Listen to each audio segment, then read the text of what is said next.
We are looking at an analysis from the Normie Crypto blog examining whether the Digital Asset Market Clarity Act of 2026 is a victory for decentralized altcoins or a regulatory capture by traditional banking. I can see what you're going for here. Let's see how we can strengthen this. Yeah, I'm really thrilled to dig into this one today because the author has taken, this incredibly dense, highly technical piece of congressional legislation and they've tried to distill it for a very specific audience, Right. which is an incredibly difficult tightrope to walk. I mean, right off the bat. It really is. Like navigating the nuances between digital commodities and digital securities without putting the audience to sleep is, well, it's a massive challenge. So let's dive right into the depth and completeness of the arguments being presented, specifically focusing on the third section of the text. As I understand it from the notes, the argument here is that the ban on passive yield is a direct result of traditional banking lobbying to protect their deposit bases from platforms like Coinbase and Circle. Yes, exactly. The narrative paints this legislative move as this highly calculated, almost, predatory strike against decentralized finance. Right, so here's the thing. The analysis of the stablecoin yield ban asserts a massive victory for traditional banking without fully exploring the counterweight of institutional capital inflows. Oh, interesting. Let's unpack that. When you say it asserts a massive victory, you're talking about, like, the actual pros itself? Exactly, the pros. The weakness here is how heavily the framing leans into the anti-competitive angle. The piece basically argues that the ban on passive yield is designed solely to kill DeFi.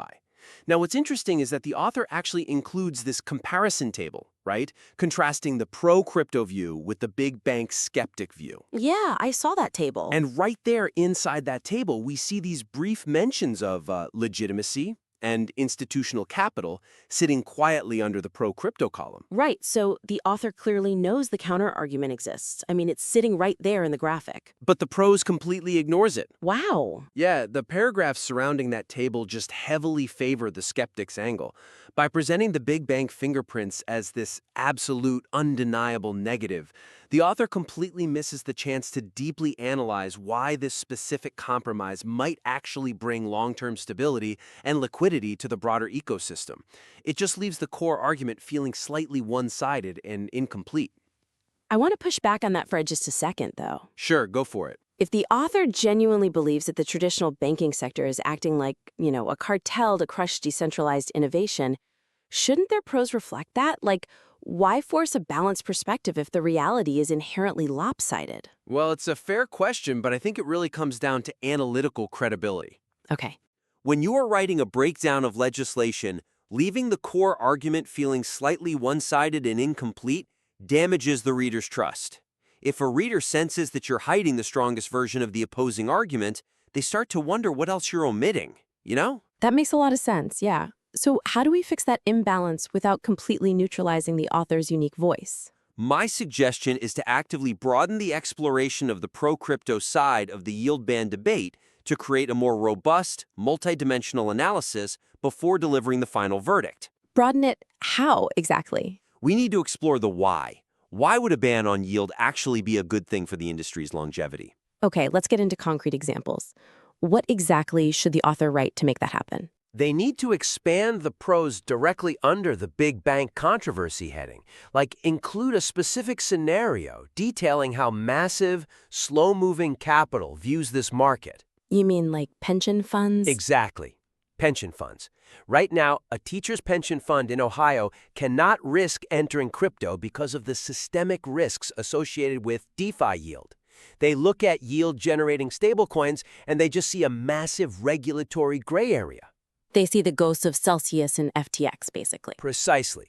So, instead of relying solely on the comparison table to whisper about institutional capital, write a dedicated paragraph. Show how an influx of highly regulated traditional finance money could offset the localized loss of retail DeFi yields. Right, making it tangible. Yeah, show the reader how these fully backed non-yield stablecoins act as a necessary safe harbor for colossal pools of money that are currently just too terrified to enter the space. I really love the visual of that capital waiting on the sidelines, just waiting for the regulatory green light.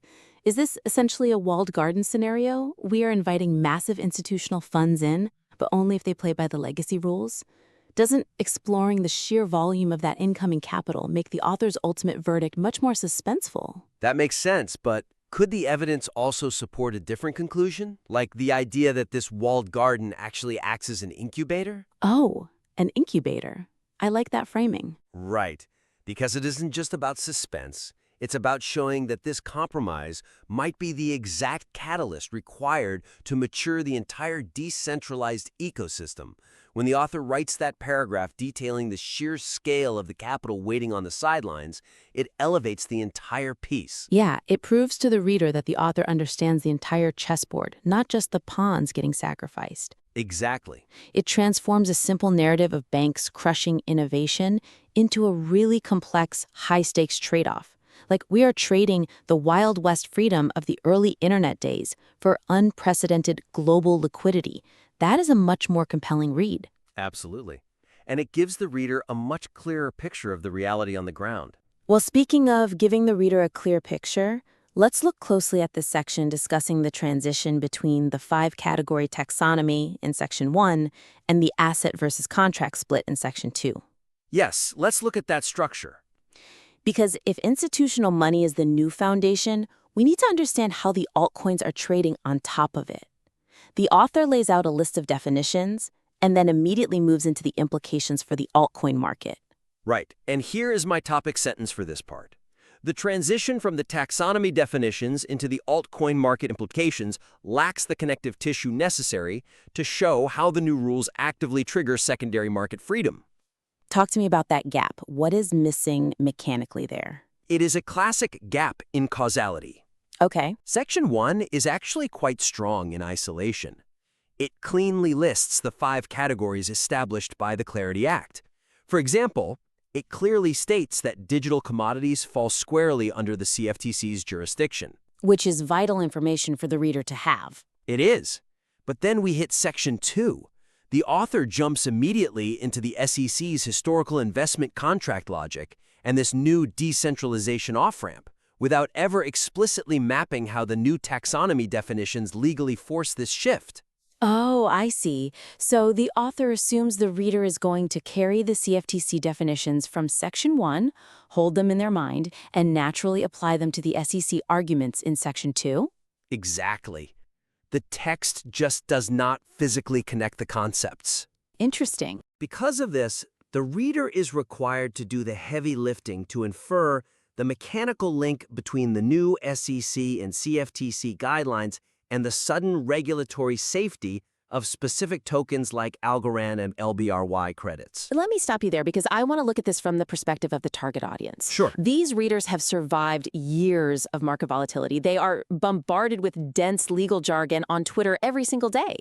They're likely scrolling through this article on their phones while waiting in line for coffee, desperately looking for a bottom line. Right, they're busy. Yeah, so if we over-explain the legal mechanics connecting the taxonomy to the altcoin market, do we risk bogging down the pacing for a reader who just wants to know if their altcoin portfolio is going to zero? Is the connection between the taxonomy guidelines and the secondary market fully established in the material, or is that an area to potentially bolster? That is the real question here. Okay, fair. It's a fantastic question of pacing, honestly, but I think we need to redefine what actually slows a reader down. There's this very common misconception in writing that adding words inherently slows down the pace. You're saying that explaining the legal mechanics will actually speed up the read? Yes, because tight, causal sentences actually improve pacing. How so? When the connective tissue is missing, the reader experiences what we call cognitive friction. They hit Section 2, they read about Algorand shedding its security label, and their brain just stops. Because they're confused. Right. They have to actively pause, scroll back up to Section 1, and try to remember what a digital commodity actually implies legally. That mental friction brings the pacing to a grinding halt. Ah, I see it. The brain has to stop processing the narrative to solve a logical puzzle. Precisely. If you force your reader to build their own bridge over a logical gap, you risk them just closing the tab entirely. So what is the fix here? My suggestion is to weave the specific definitions established in the first section directly into the explanation of the altcoin revolution to solidify the cause and effect relationship of the legislation. How do we build that bridge seamlessly? Like, what are the concrete examples of sentences they can drop in here? Go straight to the why this matters for altcoins subsection. Explicitly reference the taxonomy right there in the text. Just drop it right in. Yeah, add a clarifying sentence that explicitly states the causality. Something like, because the Act officially defines a digital commodity, as outlined above, projects that achieve sufficient decentralization now have a codified legal pathway to shed the digital security label. Because A is true, B happens. It leaves no room for confusion. Exactly. And furthermore, when the author mentions algo and LBC at the very end of that section, they need to link that specific mention back to the CFTC jurisdiction they established earlier. Right, just a quick callback. Just add a brief phrase stating that these tokens can now operate safely under the CFTC's digital commodity framework. You are not bogging the reader down with legalese. You are paving the road so they can drive much faster toward the conclusion. That is a brilliant distinction. Paving the road versus adding roadblocks. Cognitive friction is the real enemy of pacing, not word count.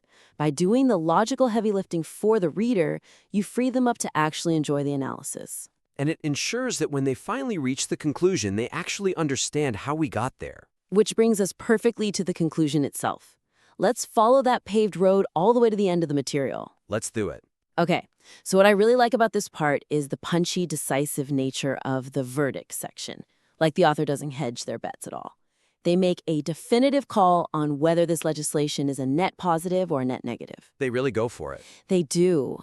But when I look closely at the framing of that final call, it feels strangely exclusive. It really does. And here is my final topic sentence.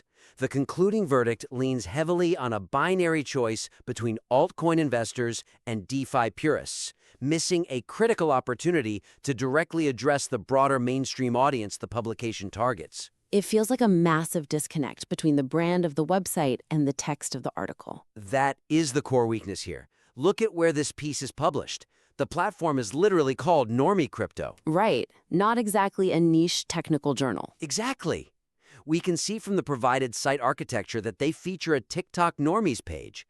The entire mission of this publication is clearly geared toward everyday retail users who find traditional crypto jargon intimidating. It's a site built for the people who are too embarrassed to ask what a blockchain is. Which are? Well, they're either a sophisticated altcoin investor tracking secondary market liquidity, or they're a hardcore DeFi purist who wants to be their own bank. It's like walking into a fast food restaurant and being handed a leather-bound wine list. The environment just doesn't match the offering. The material makes a strong case for the macro-level stakes by highlighting the clash between titans like JP Morgan and decentralized protocols. But the actual protagonist of this blog is the everyday user caught in the middle. Exactly. It completely neglects the everyday retail user who might simply be looking to buy a fraction of Bitcoin safely, or, hold a few digital dollars without fear of the platform vanishing overnight. Yeah, the people who just want safety. Right. By failing to speak to this demographic at the very end of the piece, the author inadvertently disconnects the powerful conclusion from the core target persona. You're leaving your primary audience out of the final handshake, basically. Building on that point, what if we looked at it from the perspective of that exact everyday normie reader? My suggestion is to actively reframe the final verdict to explicitly include the implications for the non-expert user. To basically fulfill the promise of the blog's title. Exactly. It aligns the conclusion perfectly with the publication's brand, its mission, and its audience. So how do we restructure that final paragraph? Do we delete the altcoin investor and the DeFi purist to make room for the normie? Oh no, not at all. You keep those elements because they represent the extreme ends of the spectrum. Okay. But you must add a third distinct persona to the final is it a win paragraph. Give us a concrete example of what this legislation means for the person riding the bus, checking their phone, just wondering if their $50 in USDC is safe. What does that sentence look like in practice? Incorporate a sentence that sounds something like, for the average normie just looking to dip their toes into digital assets safely, it's a massive win. The consumer protections against another Terra Luna collapse mean you can finally hold stablecoins without worrying about underlying systemic failure. Wow, that is incredibly grounding. Right? It takes all of this towering, abstract legislative theory and drops it right into the practical reality of the reader's daily life. It reminds the reader why any of this matters to them personally. By adding this simple, direct address, the author brings the entire breakdown back down to earth. It transforms a good analytical piece into a perfectly targeted piece of content. I think that is the perfect note to summarize on. Let's quickly recap the main points of our critique today. Sounds good. The submitted material is a highly engaging breakdown of complex legislation, but it can be significantly elevated by focusing on 3 key structural and thematic areas. First, we need to broaden the big bank argumentation. Instead of framing the yield ban purely as an attack on DeFi, we need to thoroughly explore the institutional counter-arguments. Right. Show the reader why the influx of regulated capital from pension funds might actually be the stabilizing force the ecosystem needs. Second, we have to establish structural connective tissue. The author must eliminate cognitive friction by physically connecting the dots for the reader. Don't make them guess. Weave the specific taxonomy definitions from Section 1 directly into the altcoin market implications in Section 2. And finally, realign the conclusion with the target persona. The publication is aimed at everyday users, so the final verdict must directly address the normie audience, not just the hardcore traders and purists. Absolutely. So, to give the author a clear checklist of actionable steps, write out a brief bullish scenario for institutional capital. Explicitly references CFTC and SEC definitions using a because A, then B structure in the altcoin section, and add a dedicated normie persona to that concluding paragraph. I really want to emphasize how strong the foundational research is here, though. Oh, for sure. Tackling the Digital Asset Market Clarity Act while it is actively maneuvering through the Senate Banking Committee is highly ambitious.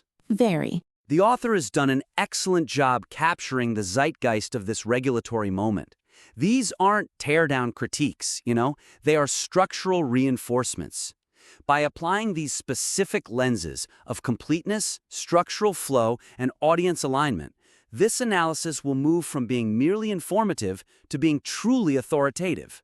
It really is a fantastic piece of writing. We absolutely agree, and we invite the listener to implement these concrete suggestions, revise the material, and submit their work back in for future feedback. Yes, please do. We always love seeing how a piece evolves after we get to dig into the mechanics of it. Keep refining, keep challenging your own arguments, and we'll see you next time.